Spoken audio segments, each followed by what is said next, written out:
G'day, Dr. Arne Rubinstein here. I'm the CEO of the Rites of Passage Institute, and today I'm going to talk to you about how to turn a graduation into a rite of passage. All these different stages that our children and people who we're close to go through when they graduate are important and significant times in their lives, whether it's moving from primary school to high school, or from middle school to senior school, from senior school finishing a course at university or TAFE, or any one of these different places, are major moments, and they should be acknowledged and celebrated. And a rite of passage is a perfect way to do that.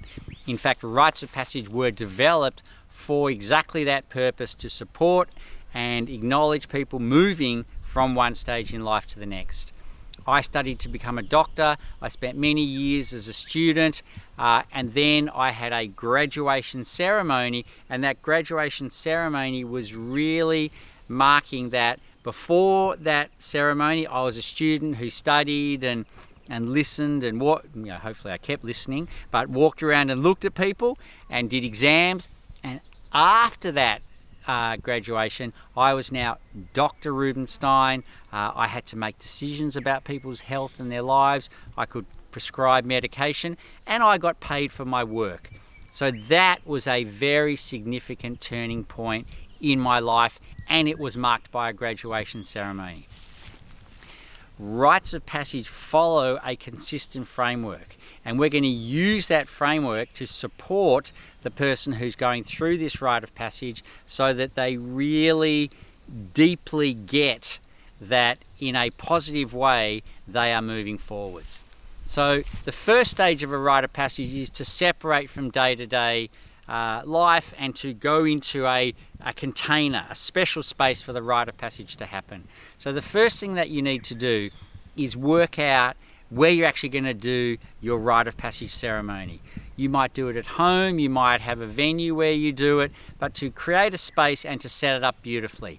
And once again, you might be just doing this for one person. It may be one of your children, or you may have a group of people who are going through this together, and you can be creating it for them. But whichever way you do it, the first thing to do is to find a space where you can do it, and in that space, hopefully, you won't be interrupted.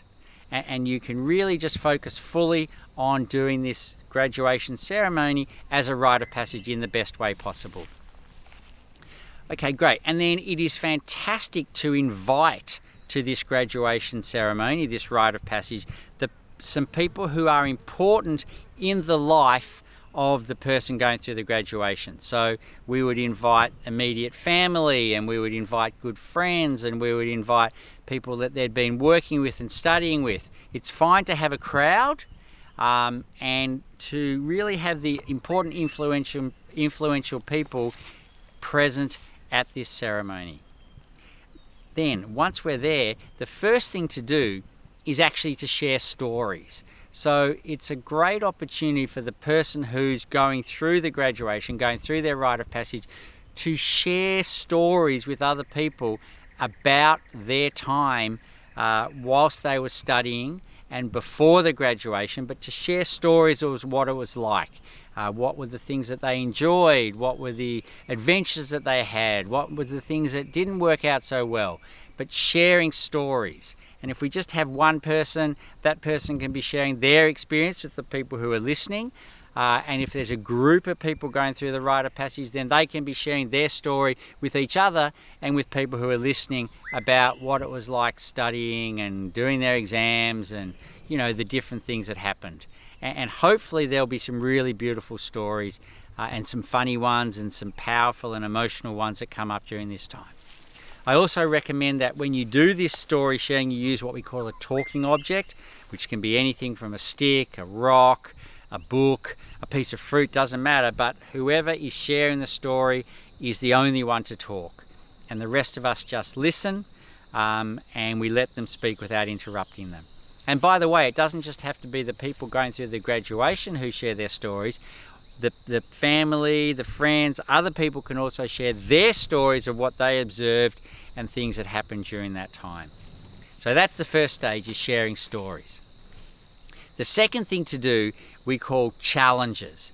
And this is where whoever's going through their graduation can also talk about what's been challenging about this period, and also what do they see as their own challenges moving forwards. You know, what are the things that they know that they now need to leave behind and don't serve them anymore. So for example, when I graduated as a doctor, I realized that I had a tendency to be late and not do things as well as they could be done. And I knew that if I was going to be a good doctor, I needed to be on time, and I needed to become more of a perfectionist because I was dealing with people's lives. So one of my challenges was to say and to commit that as a doctor, you know, I was going to be a perfectionist and really do it well and do it properly. So for each person going through the graduation, it's a great opportunity for them to talk about their own challenges and how they are going to challenge themselves moving forwards. If it's just one person going through the graduation and there's a small number of people, you might get every person in the space to just share about what's a challenge they see for themselves, or you may decide there's too many people and it's just the people going through the graduation who share their challenge. That's up to you. The next thing is for the people who are going through the graduation to have some time thinking about and share what's their vision moving forwards. In terms of what they've done in graduating, how do they want to be in the future? Now, they may have just graduated from a course and they might go, okay, I've just graduated as a physiotherapist or an architect or a crane driver or whatever it is. How do I want to be? What's my vision for my life in, let's say, 3 to 5 years from now? What do I want to be doing, and not only in my work, but in other things? And that's a great exercise in the graduation for them to go through, to share their vision moving forwards. You know, their vision may actually be that this thing that they've graduated from is a stepping stone to something else they want to do, and that's really, really fine. But sharing their vision for the future is very powerful. And then the final thing to do is to, we call it, do an honouring. And that's where the person or the people who are going through the graduation actually get honoured. And when I say honoured, we tell them one at a time what we admire about them, what we're proud of, and what we love, and what gifts we see. So if we have one person going through the graduation, that person would now sit quietly. They're not allowed to say a word, and the people who are there at the graduation can tell them, you know, what they think they've done well, what they admire, what gifts they have. If they've studied hard, if they've actually managed to study and work as well, or if they've also been very loving, or if we see how they've struggled but they've done it so well and overcome adversity, or we just see what a beautiful, special person they are, or, you know, we might be talking to one of our friends and we tell them what we admire about them. But however we do it, what we're asking you to do is to name things that you admire or love about that person, and then give an example of where you've seen them do that. So that's an honouring, and we give the people who are present an opportunity to honour the person who's going through the graduation. And then the only other thing left to do is to celebrate. And it's fantastic if you can create some sort of celebration, and it might be a shared meal, or you might go out somewhere, but actually doing something to celebrate the fact that the person who's been through their graduation has completed it's a big task to get through a course and graduate, or to get through school and graduate, and to really find a beautiful way to celebrate that. So if we do these things, we can create a fantastic way of turning the graduation of our children or our friends or our partners into a rite of passage. And if we do it in the way that I've described, I know that it will be a really powerful and life-changing experience. So thanks for joining in, and I hope you enjoy your graduation ceremony as a rite of passage. And until next time, let's do this well, and let's do this together.